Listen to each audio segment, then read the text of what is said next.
Saudações, episódio 36 da Bhagavad Gita, da leitura comentada da Bhagavad Gita para iniciantes. Hoje o verso 12 do capítulo 2, um verso bastante importante, onde se introduz as primeiras instruções de Krishna para Arjuna.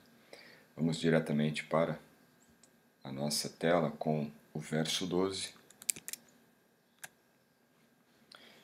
E está dito o seguinte: antes disto, Om Namo Bhagavate Vasudevaya, Om Namo Bhagavate Vasudevaya, Om Namo Bhagavate Vasudevaya. Natu eva hanjatu nasam, natuam meme janadipaha, nachaiva na bhavishama, sarve vayanata param. Tradução: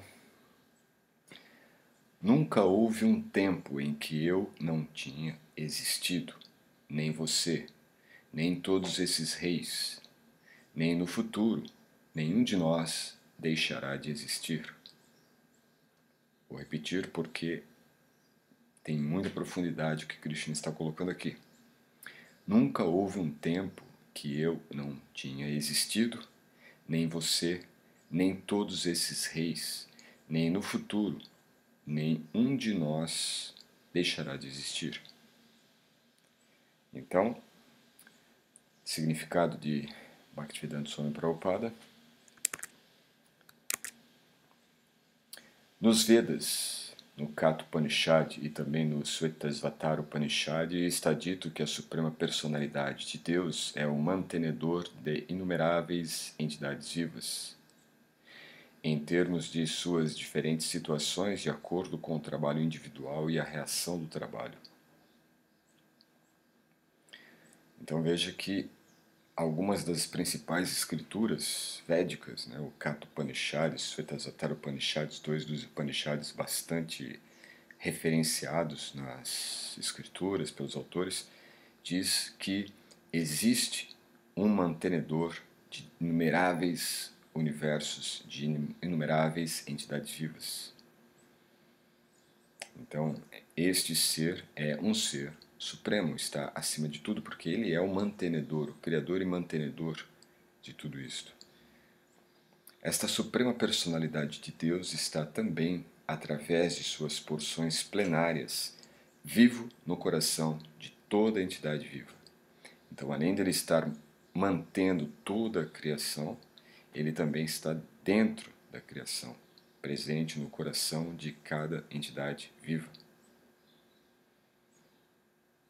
Somente pessoas santas que podem ver dentro e fora o Senhor, o mesmo Senhor Supremo, podem realmente alcançar a paz perfeita e eterna. Então aqui também nós vemos que existe uma condição de paz perfeita e eterna, que só é possível àqueles que desenvolvem esta visão capaz de ver o Ser Supremo, o mesmo Ser Supremo, dentro de tudo, dentro de todos e fora de todos. Então aqui nós temos já uma certa complexidade. Esse Ser Supremo ele está em tudo e ao mesmo tempo ele está fora de tudo. Essa é uma das características mais impressionantes que a literatura védica, principalmente Bhagavad Gita e também nesses Upanishads, traz. Não é? Que tudo é criação desse Ser Supremo, ele está em tudo, porém, ele também está fora de tudo. Então é uma característica única desse ser absoluto. E aqui tem mais uma citação do Katha Upanishad, né? A tradução vai estar aqui abaixo. A mesma verdade védica dada a Arjuna é dada a todas as pessoas do mundo que se exibam como muito eruditas, mas que na realidade tem nada mais que um pobre fundo de conhecimento. Então é muito comum esse perfil de Arjuna na humanidade, né? Pessoas que se acham dotadas de muito conhecimento. E veja, o Prabhupada que está dizendo, né? O Senhor diz claramente que ele mesmo, Arjuna, e todos os reis reunidos no campo de batalha são seres eternamente individuais.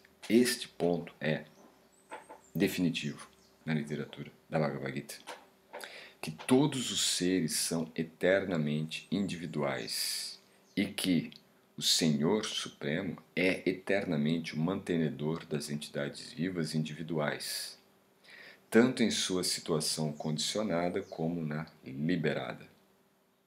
Isso significa que existe esta constituição individual do ser vivo, tanto agora dotado de um corpo, né, porque é fácil de entendermos a individualidade quando nós pensamos em relação ao corpo.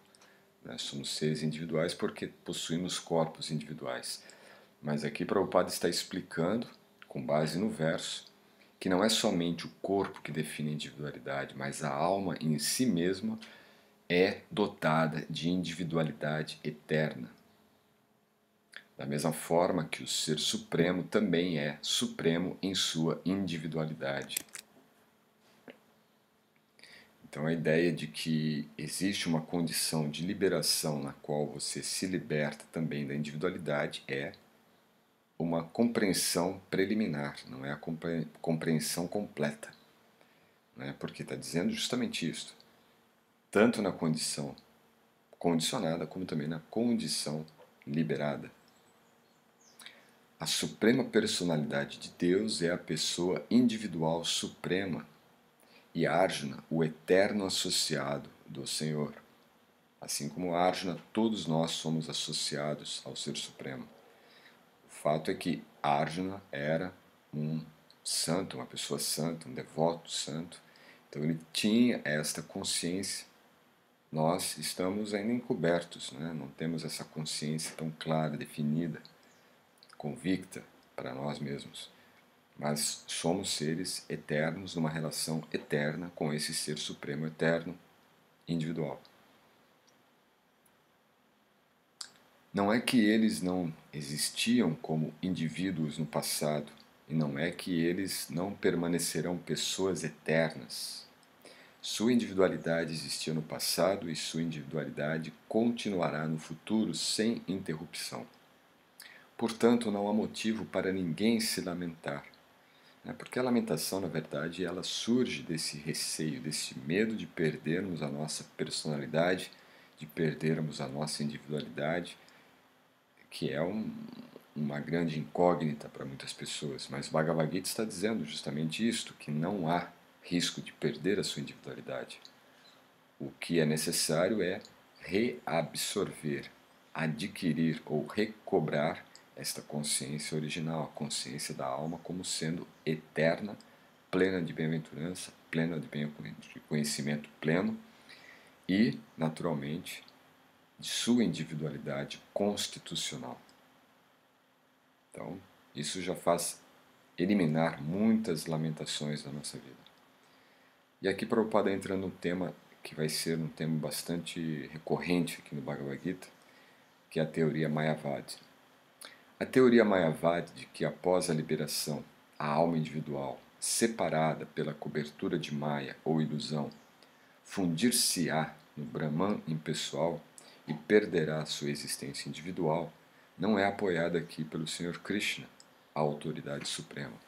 Então é um fato, muitos certamente já conhecem, já ouviram falar, por isso mesmo eu peço para que você que está aqui pela primeira vez, ainda não é assinante do canal, por favor, assine o canal para você poder receber as atualizações diárias. Curta ou dê um dislike também no vídeo para que possa esse vídeo ser levado a mais pessoas, porque existe um fato aqui muito importante. Não é? É muito propagado esta visão, esta compreensão, esse entendimento preliminar a respeito da transcendência. Então é muito popular, é muito comum nós acessarmos um conhecimento védico, um conhecimento da filosofia, até mesmo interpretações do Bhagavad Gita, que nos dão a ideia então de que na liberação ocorre uma liberação de todos os condicionamentos que nós temos e que a individualidade é um condicionamento. que o próprio conceito de Deus é um condicionamento. E que, em última instância, nós somos este Brahman. Todos nós somos de uma única e mesma natureza, de uma única e mesma constituição, somos de uma única e mesma unidade. Não é? E aqui diz que não, existe sim esta condição, mas ela é uma condição preliminar. Não é? O fato último é que todos nós manteremos, assim como já mantemos há milhões e milhões de vidas, esta condição individual da alma. Nem tampouco a teoria de que só pensamos em individualidade no estado condicionado, né, no estado dotado de um corpo, é apoiada aqui. Krishna diz claramente que no futuro também a individualidade do Senhor e dos outros, como se confirma nos Upanishads, continuará eternamente. Né? Quer dizer, a individualidade que você possui hoje, ela será mantida pela eternidade sem fim. Ah, mas isso é um problema, porque tem tantos problemas, a minha individualidade ela é tão problemática, a minha personalidade é tão problemática. Né? Todos os problemas vêm da minha individualidade. Aí a gente confunde individualidade com individualismo. O individualismo é um problema muito sério, inclusive na sociedade atual.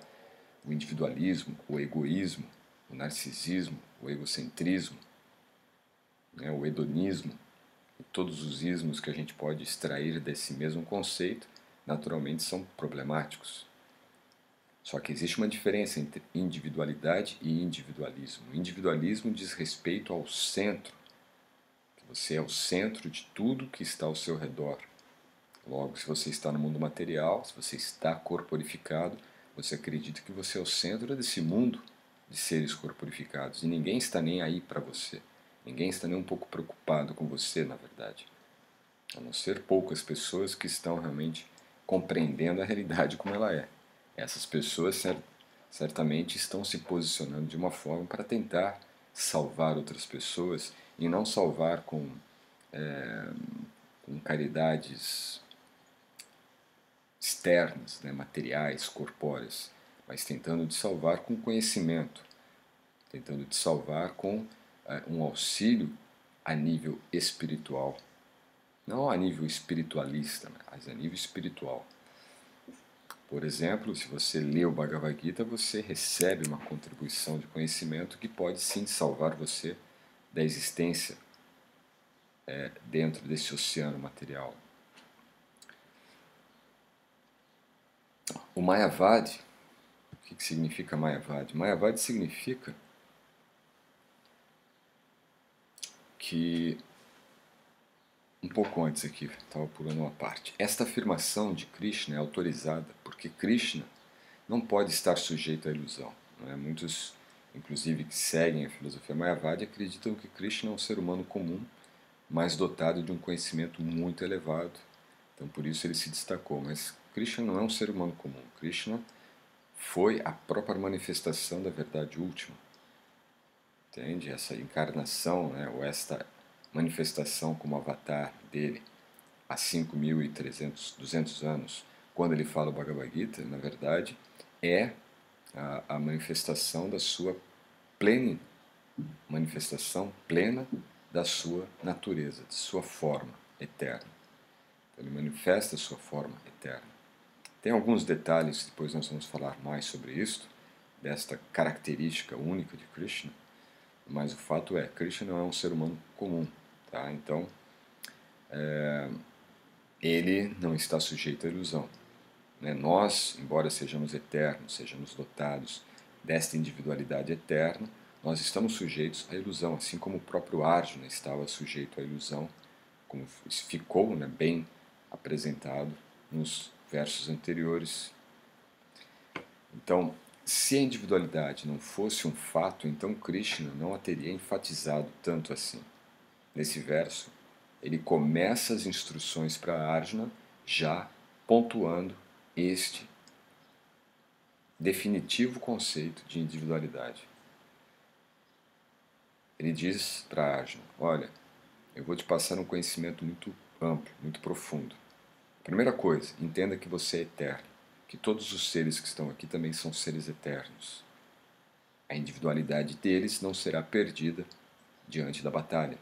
Ou seja, ele está encorajando Arjuna agora a partir de um ponto de vista, de um ponto filosófico profundo, que Arjuna estava argumentando que não queria matar as pessoas, mas para defender o Dharma, ele tem que entender a profundidade do Dharma. E entender a profundidade do Dharma significa entender qual é a dimensão transcendente da batalha, a dimensão transcendente do Dharma. É a mesma dimensão de transcendência de cada indivíduo, e cada indivíduo é dotado então de uma única e incomensurável individualidade eterna. Por isso ele está enfatizando, primeiro ponto, primeira instrução, somos seres individuais eternos.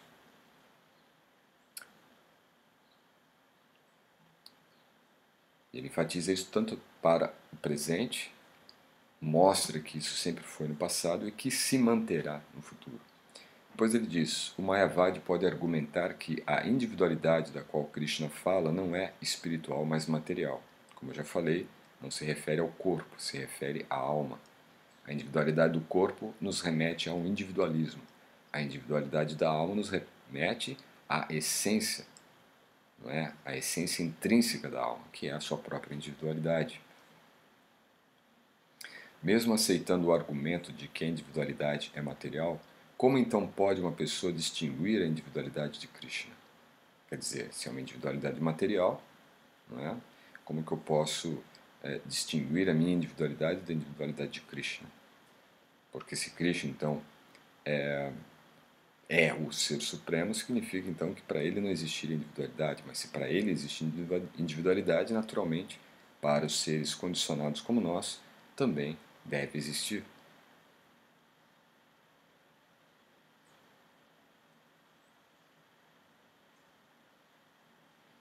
Krishna afirma sua individualidade no passado e confirma sua individualidade no futuro também. Ele confirmou sua individualidade de muitas maneiras e está declarado que o Brahman impessoal é subordinado a ele. Isso vai ser mostrado no verso em breve.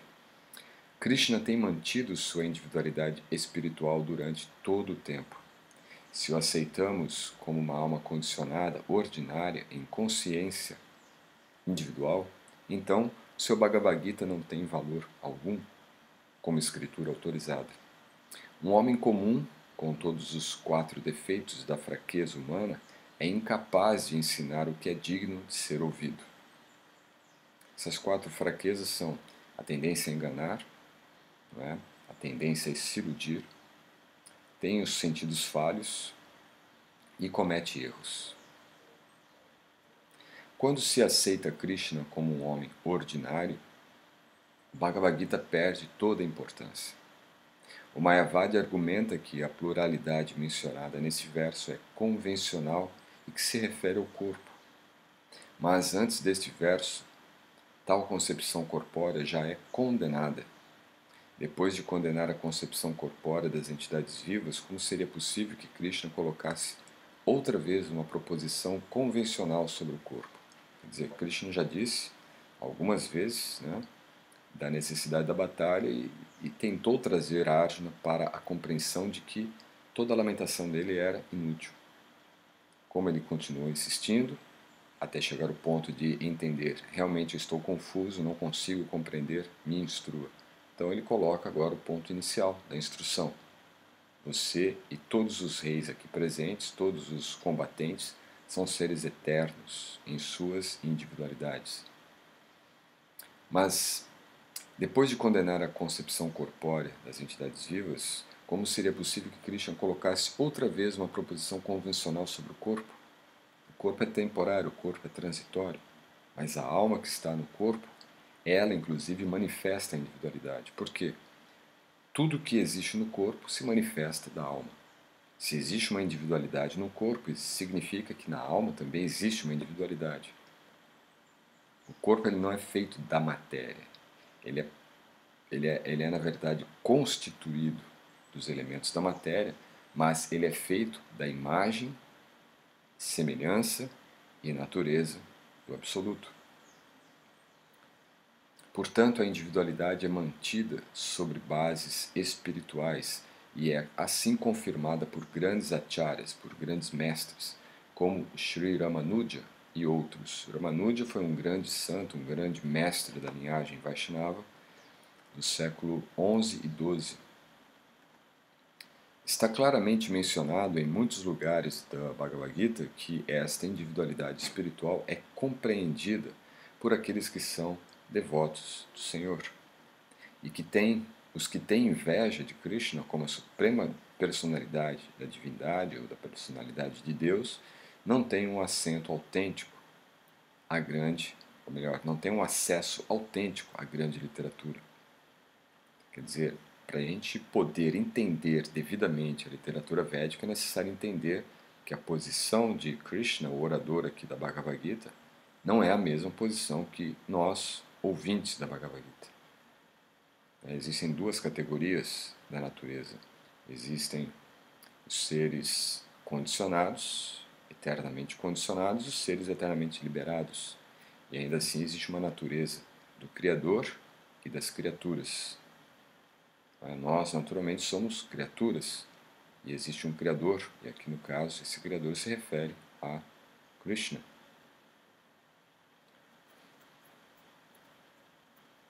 A aproximação dos não-devotos aos ensinamentos da Gita se compara às abelhas que lambem um vidro de mel. As abelhas elas se aproximam, se interessam pelo mel, só que elas não abrem a garrafa e entram na garrafa para pegar o mel. Da mesma forma, aqueles que querem entender o Bhagavad Gita sem entender a suprema divindade, ou que vêm a interpretar Krishna como um ser humano comum, ele fica como essa abelha que está apenas lambendo a garrafa e não entra para desfrutar do mel. Não se pode saborear o mel a menos que se abra o vidro. Similarmente, como está dito no 4º capítulo do livro, só os devotos, os Bhakti Yogis, podem compreender o misticismo da Bhagavad Gita e ninguém mais poderá saboreá-lo. Isso é um fato, porque muitas vezes grandes eruditos deixaram de compreender o Bhagavad Gita justamente porque mantiveram esta distinção de achar que Krishna também era um ser corporificado. Como nós veremos adiante, principalmente no capítulo 4, falaremos sobre a natureza da forma da divindade, que não é a mesma forma que a nossa. Imagine você, por exemplo, só para dar uma pequena breve, imagine você visualizar o fogo. Quando você visualiza o fogo mentalmente, se você visualizar agora, você está visualizando uma imagem. Essa imagem se refere ao fogo. Não é o fogo em si, mas é uma imagem. Então há uma diferença entre o que você está imaginando e o que você está, na verdade, se referindo, o objeto e a imagem que você tem desse objeto. No caso do Ser Supremo de Krishna, a imagem que você tem e ele não é distinta, não é diferente, é a mesma. Então, quando ele se manifesta como ele é no plano transcendente. Ele não assume uma forma, ele não assume uma cobertura, ele não assume uma corporeidade, como é comum para os seres condicionados.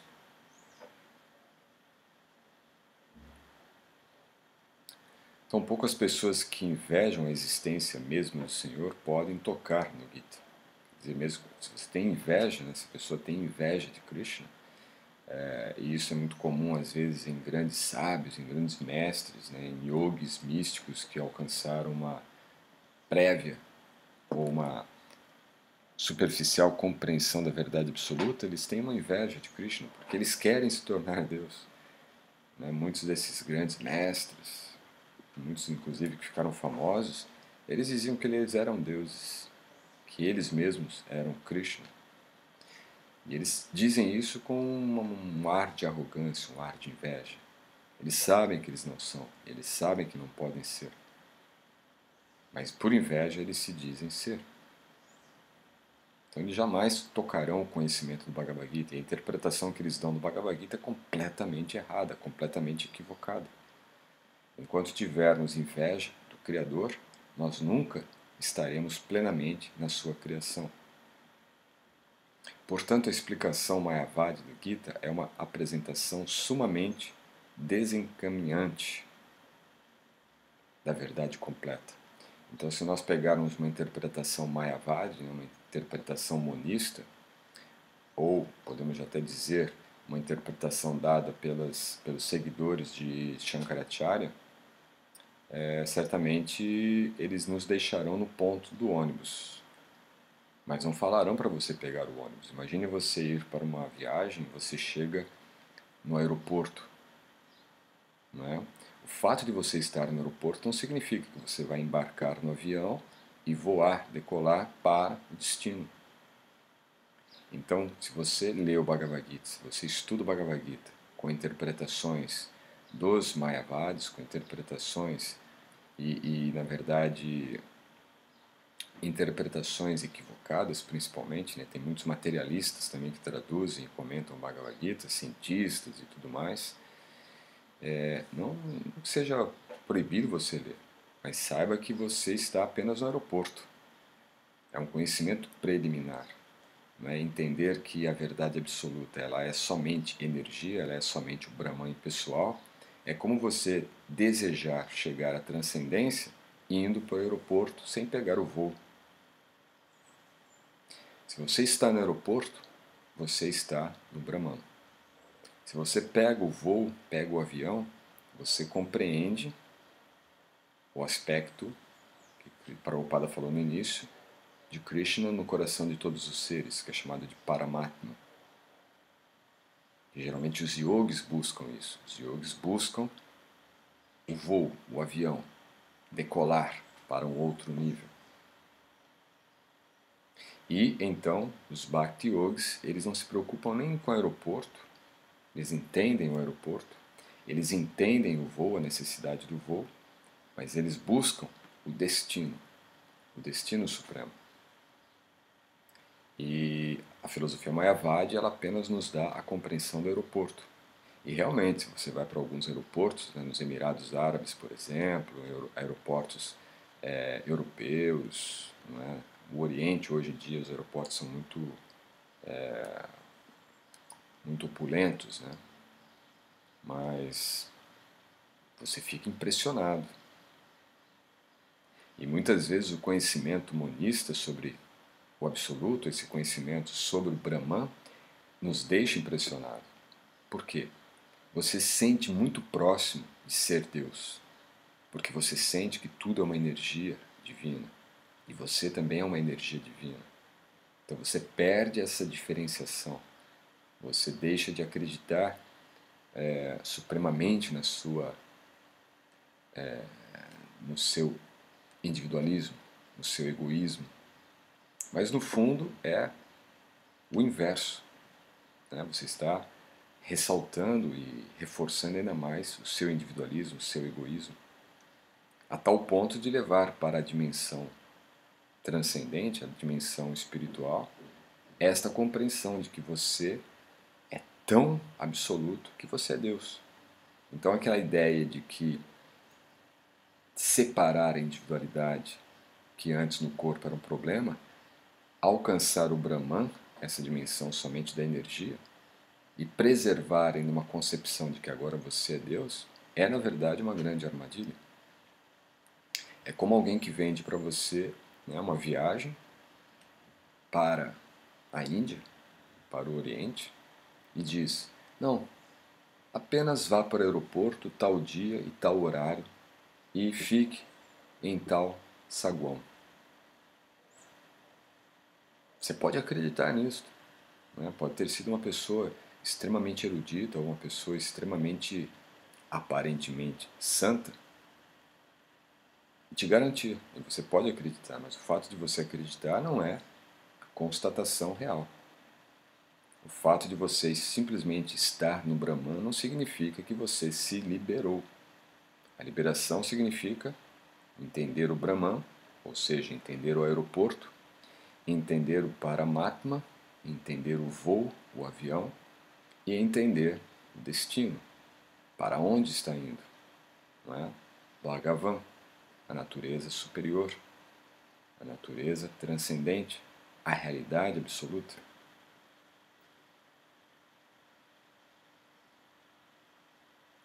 O Senhor Chaitanya, que foi a última encarnação, a última manifestação de Krishna, isso no século XVI, nos proibiu de ler comentários feitos pelos Mayavadis e adverte que a pessoa que adota tal compreensão da filosofia Mayavadi perde todo o poder para compreender o verdadeiro mistério da Bhagavad Gita. Naturalmente, aqui Prabhupada coloca esse ponto porque se você começa a estudar a filosofia da Bhagavad Gita, primeiramente pelo viés Mayavadi, você desenvolve certas resistências para se compreender o avião e o destino. Né? Você fica realmente cativado pelos argumentos que são dados sobre o aeroporto.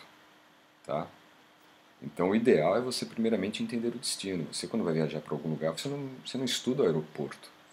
Ai, qual aeroporto eu quero viajar?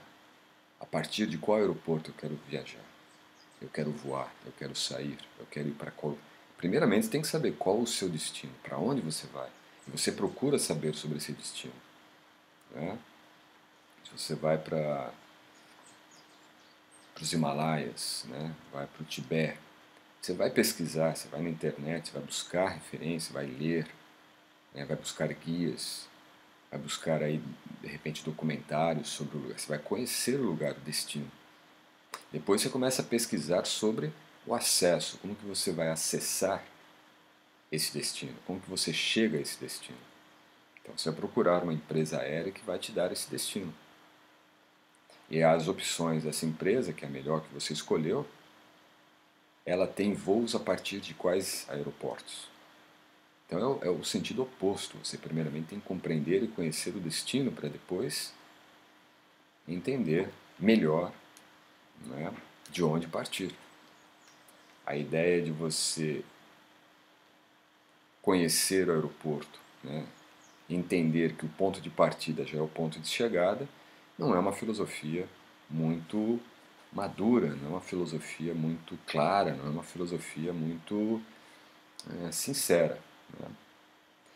Assim como alguém pode te enganar que, olha, o seu destino é o seu próprio ponto de partida, quer dizer, vá para o aeroporto e lá você vai se sentir já no seu destino, é, sem dúvida alguma, uma propaganda bem enganosa, concorda? Agora, isso não significa que não exista.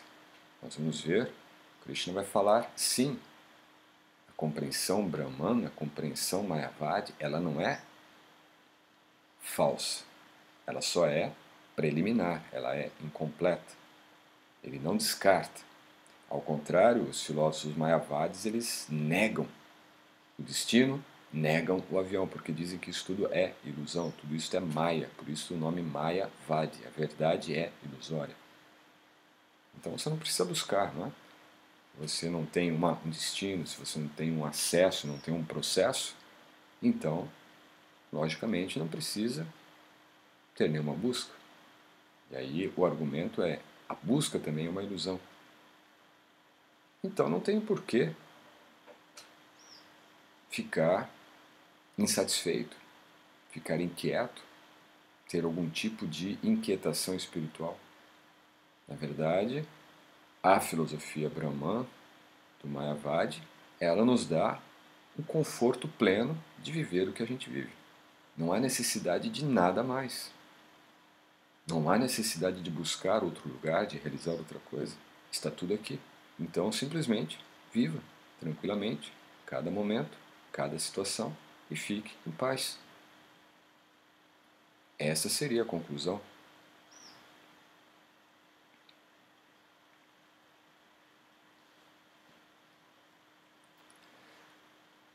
Então, depois de compreender a filosofia da Bhagavad Gita, como ela é, aí sim você pode ler. Né? Eu mesmo faço leituras, já fiz estudos de obras de Shankaracharya para poder entender. Agora, Prabhupada coloca isso porque a maioria das pessoas às vezes já acessam primeiramente a visão Mayavadi e isto pode se tornar um empecilho.